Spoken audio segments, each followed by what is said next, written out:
அனைவருக்கும் தமிழ் நேசம் அகாடமியின் வணக்கங்களை தெரிவித்துக் கொள்கிறேன். இன்றைக்கி நம்ம பார்க்க இருக்கிற பாடம் 8ஆம் வகுப்பு வரலாறு ஐரோப்பியர்களின் வருகை.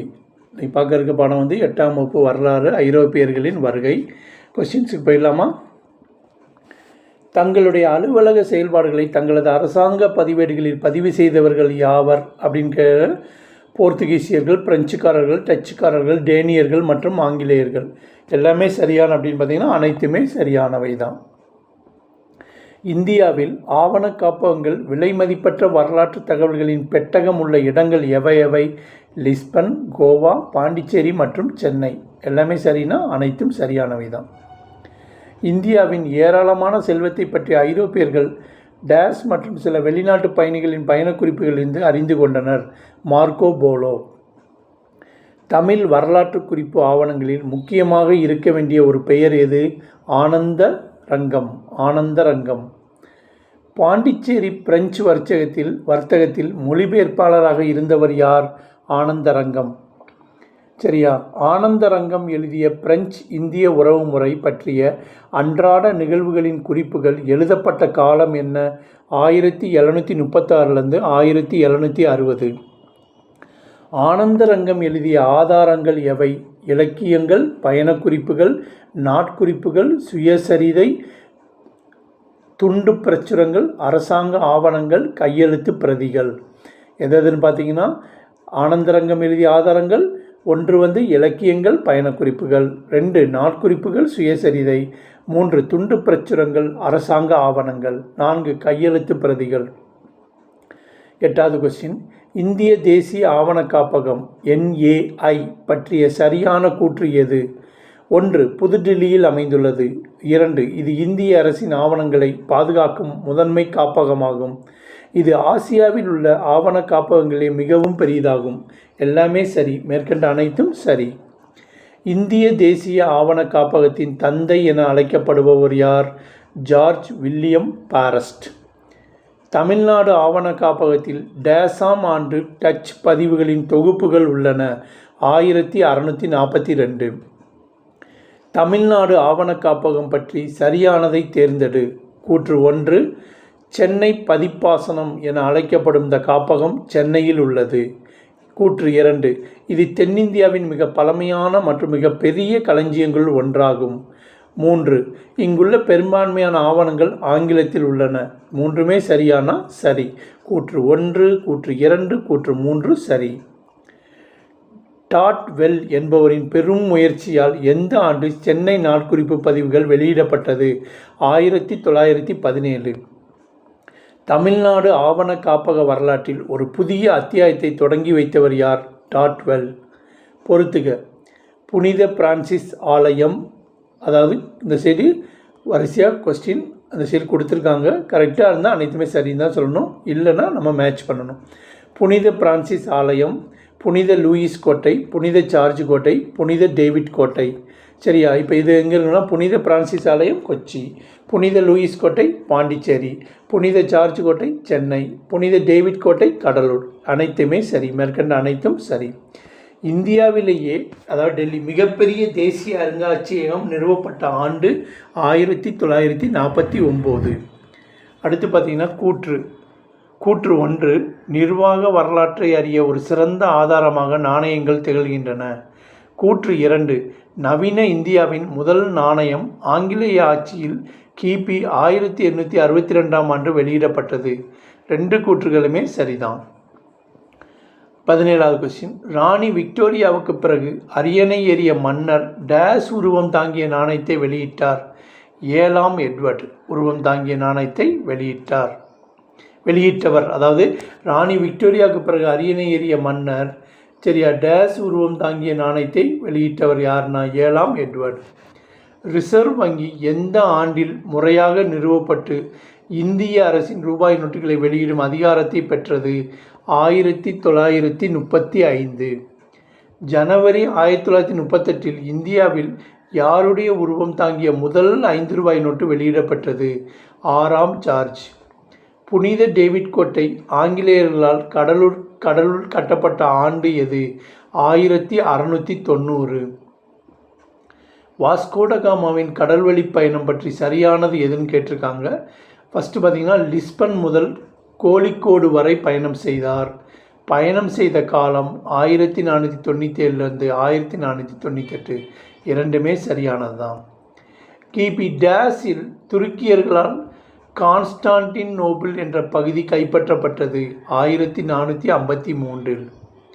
ஐரோப்பிய நாடுகள் அனைத்திலும் டேஸ் மற்றும் இந்தியாவிற்கு புதிய கடல் வழியை கண்டுபிடிப்பதில் மிகவும் ஆர்வமாக இருந்தது போர்ச்சுகல் மட்டும்.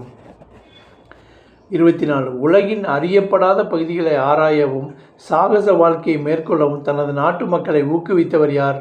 மாலுமி ஹென்றி. போர்ச்சுகீசிய மாலுமியான பார்த்தலோமியோ டயஸ் தென்னாப்பிரிக்காவின் தெற்கு முனையை அடைந்த ஆண்டு என்ன? 1487. பார்த்தலோமியோ டயஸ் என்ற மாலுமியை ஆதரித்த மன்னர் யார்? 2ஆம் ஜான். தென்னாப்பிரிக்காவின் தெற்கு முனையை அடைந்து அங்கிருந்த மொசம்பிக் பகுதிக்கு தனது பயணத்தை தொடர்ந்தவர் வாஸ்கோடகாமா. இந்திய மாலுமி ஒருவரின் உதவியோடு கிபி 1498 கள்ளிக்கோட்டை அடைந்தவர் யார் அப்படின்னா, அதாவது மன்னர் சாமர் வரவேற்றாண்டுள்ள யாருன்னா வாஸ்கோடகாமா. வாஸ்கோடகாமாவின் கடல் வழியை பின்பற்றி 13 கப்பல்களில் சில 100 வீரர்களுடன் 1500ஆம் ஆண்டு கள்ளிக்கோட்டையை வந்தடைந்தவர் பெட்ரோ அல்வாரிஸ் கேப்ரல். கூற்று 1. வாஸ்கோடகாமா 1501 20 கப்பல்களுடன் 2வது முறையாக இந்தியா வந்தடைந்தார். கூற்று 2. கண்ணனூர், கள்ளிக்கோட்டை, கொச்சின் பகுதிகளில் வர்த்தக மையத்தை நிறுவினார். 2 கூற்றுமே சரிதான். அதனால் கூற்று 1 மற்றும் 2 சரி. போர்ச்சுகீசிய கிழக்கிந்திய கம்பெனியின் முதல் தலைநகரம் எது அப்படின்னு பார்த்தீங்கன்னா கொச்சி, அதாவது கொச்சின். வாஸ்கோடகாமா இந்தியாவிற்கு வந்த ஆண்டுகள் 1498, 1501, 1524. 1524 தான் கொச்சியில் அவர் என்ன செஞ்சார்? காலமானார். வாஸ்கோடகாமா 3வது முறையாக இந்தியா வந்து நோய்வாய்வை பட்டு காலமான ஆண்டு என்ன அப்படின்னு பார்த்தீங்கன்னா 1524 டிசம்பர் மாதம் கொச்சியில். இந்தியாவில் இருந்த போர்ச்சுகீசிய பகுதிகளுக்கு 1505 அனுப்பப்பட்ட முதல் ஆளுநர் யார்? Francisco de Almeida. இந்தியாவில் போர்ச்சுகீசிய கப்பற்படையை பலப்படுத்தி நிலநீர் கொள்கையை பின்பற்றியவர் யார்? Francisco de Almeida. டேஸ் மற்றும் டேஸ் சுல்தான்கள் போர்ச்சுகீசியருக்கு எதிராக எகிப்து மற்றும் துருக்கி சுல்தான்களுக்கு ஆதரவளித்தனர். பீஜப்பூர், குஜராத். இந்தியாவில் போர்ச்சுகீசிய அதிகாரத்தை உண்மையில் நிறுவியவர் யார்? Alfonso de Albuquerque. Alfonso de Albuquerque Bijapur சுல்தானிடமிருந்து கோவாவை கைப்பற்றிய ஆண்டு என்ன? 1510 நவம்பர். அல்ஃபோன்சா டி அல்புகர்க் பற்றிய சரியானது எது? 1 பார்த்தீங்கன்னா இந்திய பெண்களுடனான போர்ச்சுகீசிய திருமணங்களை ஊக்குவித்தார். மேலும் விஜயநகர பேரரசுடன் நட்புறவை மேற்கொண்டார். 1515 பாரசீக வளைகுடாவில் உள்ள ஆர்மஸ் துறைமுக பகுதியில் போர்ச்சுகீசிய அதிகாரத்தை விரிவுபடுத்தினார். எல்லாமே சரி. அல்புகர்க்குவிற்கு பிறகு கவர்னரான டேஸ் என்பவர் 1530 தலைநகரை கொச்சியிலிருந்து கோவாவிற்கு மாற்றினார். Nino da Cunha. இந்தியாவில் புகையிலை சாகுபடியை அறிமுகப்படுத்தியவர்கள் யார்? போர்ச்சுகீசியர். இந்தியாவில் அச்சு இயந்திரம் 1556 எந்த அரசால் கோவாவில் நிறுவப்பட்டது? போர்ச்சுகீசியர். அச்சு இயந்திரத்தின் உதவியால் ஒரு ஐரோப்பிய எழுத்தாளர் கோவாவில் இந்திய மருத்துவ தாவரங்கள் என்ற நூலை அச்சிட்டு வெளியிட்ட ஆண்டு எது? 1563. நெதர்லாந்து ஐக்கிய கிழக்கிந்திய கம்பெனி என்ற நிறுவனம் தொடங்கப்பட்ட ஆண்டு எது? 1602. டச்சுக்காரர்கள் இந்தியாவில் அவர்களின் வர்த்தக மையத்தை நிறுவிய இடம் எது? மசூலிப்பட்டினம். ஆரம்பத்தில் டச்சுக்காரர்களின் தலைநகராக இருந்த நகரம் எது? பழவேற்காடு. 47. ஆரம்பத்தில் டச்சுக்காரர்களின் தலைநகரமாக இருந்த பழவேற்காடு எந்த ஆண்டு நாகப்பட்டினத்திற்கு மாற்றப்பட்டது? 1690. டச்சுக்காரர்களின் முக்கிய வர்த்தக மையங்களாக இருந்த இடங்கள் எவை? பழவேற்காடு, சூரத், சின்சுரா. காசிம் பஜார், பாட்னா, நாகப்பட்டினம். பாலாசோர், கொச்சின். டச்சுக்காரர்கள் அம்பாயினாவில் 10 ஆங்கில வியாபாரிகள் மற்றும் 9 ஜப்பானியர்களை இரக்கமின்றி கொன்ற ஆண்டு 1623. ஆங்கிலேயர்களுக்கும் டச்சுக்காரர்களுக்கும் பெடரா போர் நடைபெற்ற ஆண்டு என்ன? 1759. போர்ச்சுகீசியர்கள் தனது குடியேற்றங்களை ஆங்கிலேயரிடம் டேஸில் முழுமையாக ஒப்படைத்தது. 1795. பழவேற்காட்டில் டச்சுக்காரர்கள் டேஸில் கெல்டிரியா கோட்டையை கட்டினார். 1613. இங்கிலாந்து ராணி எலிசபெத் கிழக்கிந்திய நாடுகளுடன் வர்த்தகம் செய்ய அனுமதி பெறப்பட்ட ஆண்டு என்ன? 1600 டிசம்பர் 31. அனுமதி பெறப்பட்ட நிறுவனம் ஒரு கவர்னர் மற்றும் 24 இயக்குநர்களை கொண்டிருந்தது. 54வது கொஸ்டின். 1608ஆம் ஆண்டு ஜஹாங்கீர் அவைக்கு சில சலுகைகளை பெற ஆங்கிலேயர்களால் அனுப்பப்பட்டவர் யார்? மாலுமி William Hawkins. Captain Nicholas Downton போர்ச்சுகீசியரை வென்ற ஆண்டு என்ன? 1614. கூற்று 2 கூற்று கொடுத்துருக்காங்க. 1. சூரத் அருகே நடைபெற்ற கடற்போரில் ஆங்கில தளபதி தாமஸ் பெஸ்ட் போர்ச்சுகீசிய கடற்படையை தோற்கடித்தார். கூற்று 2. இதனால் மகிழ்ச்சி அடைந்த பேரரசர் ஜஹாங்கீர் 1613இல் சூரத்தில் ஆங்கில வர்த்தக மையத்தை அமைக்க அனுமதித்தார். ரெண்டுமே சரி. கூற்று 1 மற்றும் 2 சரி. டேஸில் ஜஹாங்கீர் அவைக்கு இங்கிலாந்து மன்னர் ஜேம்ஸ் அவர்களால் சர் தாமஸ் ரோ அனுப்பி வைக்கப்பட்டார். எந்த ஆண்டு? 1615. ஆங்கிலேயர்கள் தங்களது முதல் வணிக மையத்தை வங்காள விரிகுடா கடற்கரையில் உள்ள மசூலி பட்டணத்தில் நிறுவினர். எந்த ஆண்டு? 1611இல் நிறுவினர். டேஸில் பிரான்சிஸ் டே என்ற ஆங்கில வணிகர் சந்திரகிரி மன்னரான சென்னப்ப நாயக்கர் என்பவரிடம் மெட்ராஸை குத்தகைக்கு பெற்றார். 1639. இங்கிலாந்து மன்னர் போர்ச்சுகீசிய இளவரசி காதலினை திருமணம் செய்து கொண்டார். 2ஆம் சார்லஸ். அதாவது திருமண சீராக பம்பாய் தீவை பெற்றார். ஆங்கிலேயர்களால் கட்டப்பட்ட முதல் கோட்டை எது? புனித ஜார்ஜ் கோட்டை. சுதானுதி என்னும் இடத்தில் ஜாப் சார்னாக் என்பவரால் ஒரு வர்த்தக மையம் நிறுவப்பட்ட ஆண்டு என்ன? 1690. 1696இல் சுதானுதியில் வலுவான ஒரு கோட்டை கட்டப்பட்டு டேஸில் வில்லியம் கோட்டை என அழைக்கப்பட்டது. 1700. ஆங்கில கிழக்கிந்திய கம்பெனி ஆண்டுக்கு 10 பவுண்டுகள் குத்தகை கொடுத்து பம்பாய் தீவை மன்னர் 2ஆம் சார்லஸிடமிருந்து பெற்ற ஆண்டு 1668. பிளாசி போர் நடைபெற்ற ஆண்டு எது? 1757. பக்சார் போர் நடைபெற்ற ஆண்டு எது? 1764. இந்தியா ஆங்கில அரசின் நேரடி கட்டுப்பாட்டின் கீழ் வந்த ஆண்டு எது? 1858. டென்மார்க் அரசர் 4ஆம் கிறிஸ்டியன் ஒரு பட்டயத்தை வெளியிட்டு டேனிஷ் கிழக்கிந்திய நிறுவனத்தை உருவாக்கிய ஆண்டு என்ன? 1616 மார்ச் 17. 2 கூற்று கொடுத்துருக்காங்க. 1620இல் தரங்கம்பாடி, அதாவது தமிழ்நாட்டில், 1676இல் செராம்பூர் வங்காளத்தில் ஆகிய இடங்களில் குடியேற்றங்களை நிறுவினர். டேனியர்களின் இந்திய தலைமையிடம் செராம்பூர் ஆகும். ரெண்டுமே சரியானது தான். டேனியர்கள் இந்தியாவிலிருந்து தங்கள் குடியேற்றங்கள் அனைத்தையும் ஆங்கில அரசுக்கு விற்று சென்ற ஆண்டு 1845. சரியான கூற்றை தேர்ந்தெடு. தரங்கம்பாடியை டேனியர்கள் டானஸ்பெர்க் என அழைத்தனர். சீகன் பால்கு என்பவரை டென்மார்க்கின் அரசர் இந்தியாவிற்கு அனுப்பினார்.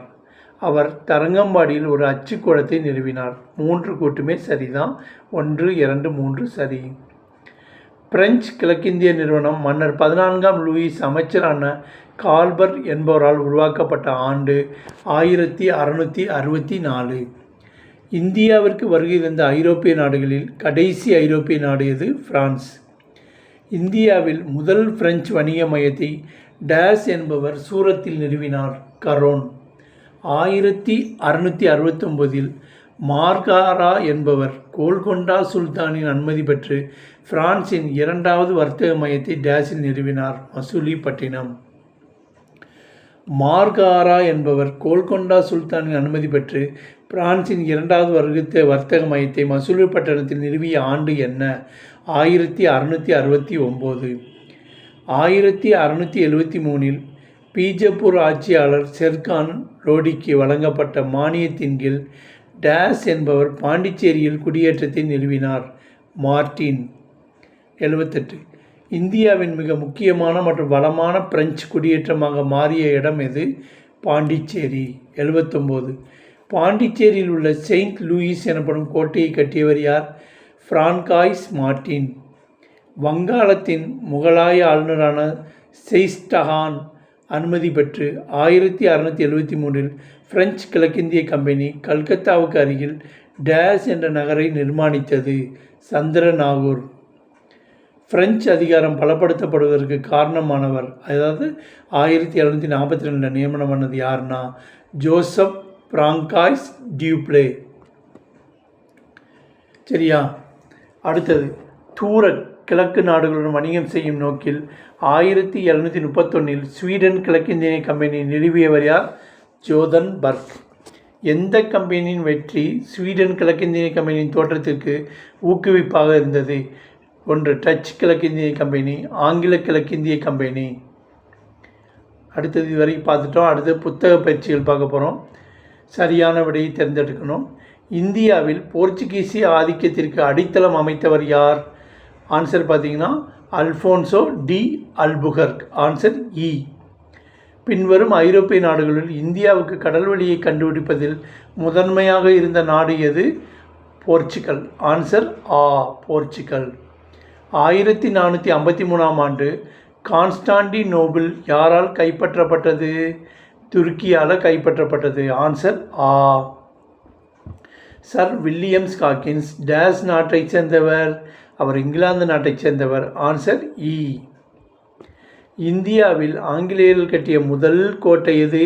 சென்ட் ஜார்ஜ் கோட்டை. ஆன்சர் ஆ. பின்வரும் ஐரோப்பிய நாட்டினருள் வியாபாரத்திற்காக இந்தியாவிற்கு வருகை தந்த கடைசி ஐரோப்பிய நாட்டினர் யார்?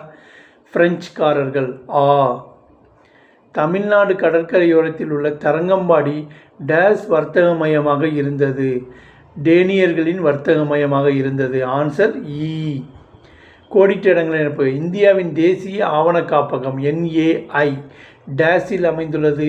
புதுதில்லியில் அமைந்துள்ளது. போர்ச்சுகீசிய மாலுமியான பார்த்தலோமியோ டேஸ் என்பவரால் ஆதரிக்கப்பட்டார்? 2ஆம் ஜான். இந்தியாவில் அச்சு இயந்திரம் 1556 டேஸ் அரசால் கோவாவில் நிறுவப்பட்டது? போர்ச்சுகீசிய அரசால். முகலாய பேரரசர் டேஸ் இந்தியாவில் ஆங்கிலேயர்கள் வர்த்தகம் செய்ய அனுமதி அளித்தார்? ஜஹாங்கீர். பிரெஞ்சு கிழக்கிந்திய நிறுவனம் டேஸ் என்பவரால் நிறுவப்பட்டது? கால்பர்ட். டேஸ் என்ற டென்மார்க் மன்னர் டேனிஷ் கிழக்கிந்திய நிறுவனத்தை உருவாக்க ஒரு பட்டயத்தை வெளியிட்டார்? யாருன்னா 4ஆம் கிறிஸ்டியன். அடுத்து பாருங்கள், பொறுத்துக.